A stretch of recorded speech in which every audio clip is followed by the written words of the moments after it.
इस पुल की, गुलिस्तान-ए जौहर की जो किस्मत है, इस खुदाई से, इस गड्ढे से यहाँ पर बदलने वाली है।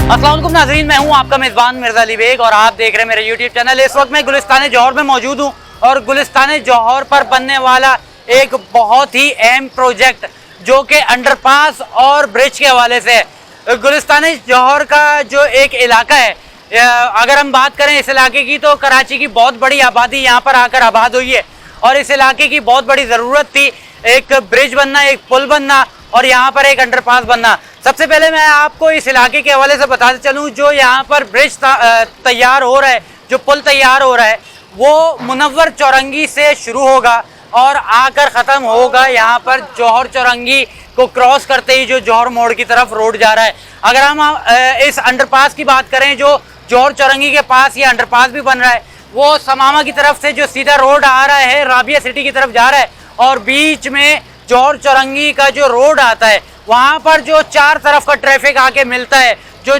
कराची के जौहर गुलिस्तान जौहर की जो आबादी है उसको मुतासर करती है, उन शहरियों के लिए यहाँ पर एक बहुत बड़ी सहूलत यहाँ पर दी जा रही है।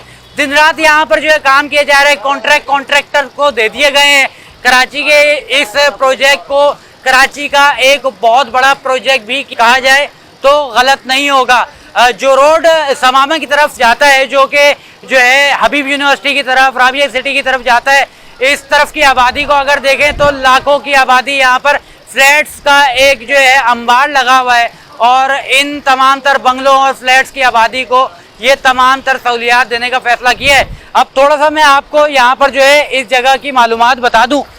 ये जो आप यहाँ पर देख रहे हैं इलाका, इस तरफ यहाँ पर तामीराती काम यहाँ पर चल भी रहा है। यहाँ पर डंपर्स वगैरह खड़े हुए हैं, यहाँ पर एग्जीबिटर्स यहाँ पर खड़े हुए हैं, ये तमाम तर मजदूर और ये जो लेबर है यहाँ पर खड़े हुए हैं, ये कॉन्ट्रैक्टर्स हैं जो रोज़ाना की बुनियाद पर यहाँ पर जो भी काम होता है उन सब चीज़ों की यहाँ पर रिपोर्टिंग होती है। मैं कोशिश करूँगा यहाँ पर थोड़ी सी जो है बात करने के हवाले से भी कि इस प्रोजेक्ट में अब तक कितना काम हो चुका है।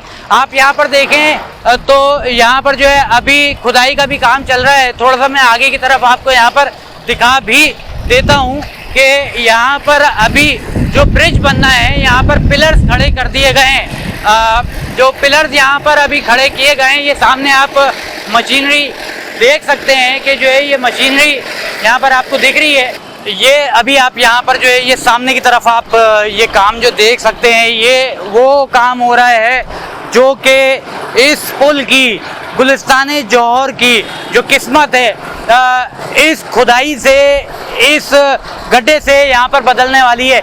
यहाँ पर जो पिलर्स होते हैं, जो आप पुल के पिलर्स देखते हैं, वो यहाँ पर पूरी गहराई तक यहाँ पर लेकर जाया जा रहा है। इस गहराई से ये जो तमाम तर मशीनरी है ये निकलती है, फिर अंदर जाती है, फिर ऊपर आती है।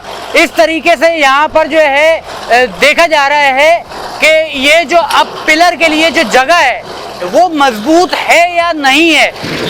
ये सर, जब हम पिलर लगाते हैं ना, जब नीचे से पानी आता है तो हम जब कंक्रीट अंदर डालते हैं तो खुद पानी बाहर निकल जाता है सर। ये कंक्रीट जो सरियों में जम जाती है। आप इस आवाज को जरा सुनिएगा।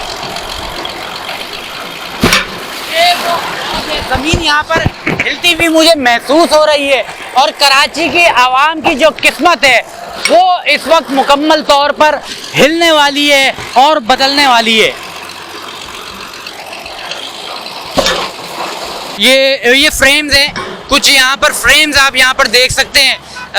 ये फ्रेम्स तैयार किए जा रहे हैं। ये तमाम तर फ्रेम्स जो पिलर्स होते हैं उनको जो है खड़ा करने के लिए यहाँ पर जो है बहुत ज़्यादा कारआमद साबित होंगे। ये प्रॉपर जो है फ्रेम तकरीबन उसकी शक्ल बना दी गई है। ये फ्लाईओवर होगा और ये पाइलिंग हो रही है अभी ये क्या हो रही है? पाइलिंग। तो ये किस तरीके से बनाया जाता है और कितनी मजबूती इसकी चेक की जाती है?